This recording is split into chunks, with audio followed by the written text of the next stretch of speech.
Hey everyone, welcome back. In today's step-by-step guide, I'll show you how to restore your Snapchat streak in just a few easy steps. Let's get started. Step 1 is to open Snapchat and access your profile.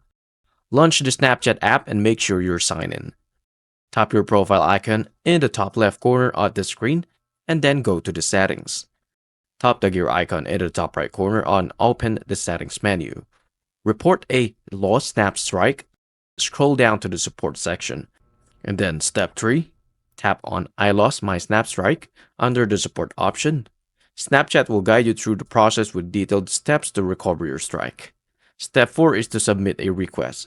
Fill out the form provided with the required details such as your username, your friend's username, the one you lost the strike with, and the strike length before it was lost. Any other relevant information, and then submit the form and Snapchat will review your request. Step 5 is to use the free restore or in-app purchase. Snapchat offers one free Snap Strike restore. If you already use your free restore, you can also restore your strike through an in-app purchase.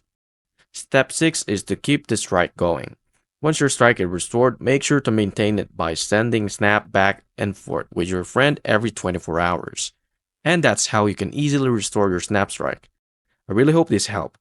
If it did, please like and subscribe, and I'll see you into the next one. Thank you for watching.